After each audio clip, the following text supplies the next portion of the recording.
presentation of the Blessed Virgin Mary, the Mother of God, into the Temple of Jerusalem.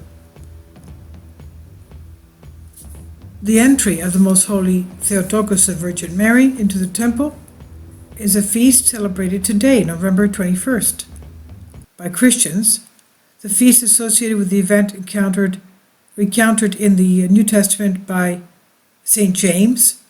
According to the text, Mary's parents, who were old in age and did not have any children, prayed because they were childless, and their prayers were heard. They received heavenly messages that they would have a child. They were told this by the Archangel Gabriel. In thanksgiving for the gift of their daughter, they brought her when she was 3 years old.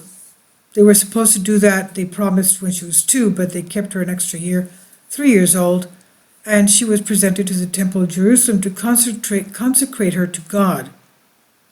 Later versions of the story tell that Mary was taken to the temple around the age of 3 in the fulfillment of the vow, and that's what I'm saying to you here.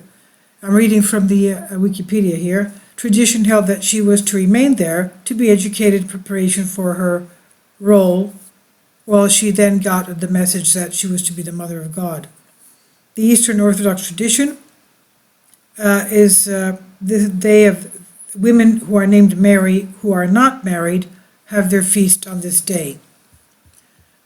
Now, according to the Christian Orthodox entry of the Most Holy Mother of God, when she reached the age of 3, her holy parents Joachim and Anna took her from Nazareth to Jerusalem to dedicate her to the service of God according to their earlier promise. It was a 3-day journey from Nazareth to Jerusalem, but traveling to do a God-pleasing work, this journey was not difficult for them. Many kinsmen of Joachim and Anna gathered in Jerusalem to take part in this event, at which the inevitable angels of God were also present. Leading the procession into the temple were virgins with lighted tapers, candles in their hands. Then the Most Holy Virgin, led on one side by her father, the other side by her mother. The Virgin was clad in vesture of royal magnificence and adornments, and, as was befitting, the king's daughter, a bride of God. Psalm 45:13. Following them were many kinsmen and friends, all with lighted candles. 15 steps led up to the temple. Joachim and Anna lifted the Virgin onto the first step. Then she ran quickly to the top herself, where she was met by the high priest Zacharias, who was to be the father of St. John the Forerunner. Taking her by the hand, he led her not only into the temple, but into the Holy of Holies, the holiest of holy places, into which no one but the high priest ever entered, and only once each year. At that, Saint Theophylact of Ohrid says that Zacharias, quote, was outside himself and possessed by God, end quote, when he led the Virgin into the holiest place in the temple, beyond the second curtain. Otherwise his action could not be explained. Mary's parents then offered sacrifice to God according to the law, received the priest's blessing, and returned home. The Most Holy Virgin remained in the temple and dwelt there for 9 full years. While her parents were alive, they visited her often, especially the righteous Anna, her mother. When God called her parents from this world, the Most Holy Virgin was left an orphan and did not wish to leave the temple until death or to enter into marriage. As that would have been against the law and custom of Israel, she was given to St. Joseph, her kinsman, in Nazareth after reaching the age of 12.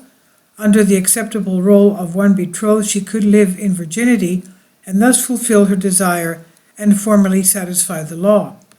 For it was then unknown in Israel for maidens to vow virginity to the end of their lives. The Most Holy Virgin Mary was the first of such life-vowed virgins, of the thousands and thousands of virgin men and women who would follow her in the Church of Christ.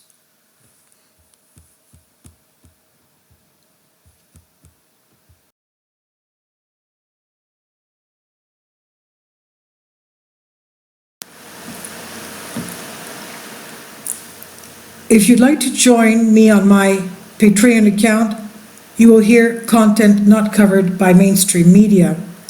These riveting stories will be based on my research, and I will state my opinions and give my personal insight on diverse and controversial subjects and world events not covered by mainstream media, and not supported by YouTube guidelines. So whatever I have on my Patreon, most of those will not be on my YouTube channel. Please consider becoming a member today. More of the most significant and important videos will be on my Patreon channel. Your support helps me to continue my research and keeps this YouTube channel alive. And we depend on your support, your generous charity, because we help economically challenged families here in Athens, Greece, in Kapota, and we also help the young generation with university tuition and the community around our church. Thank you.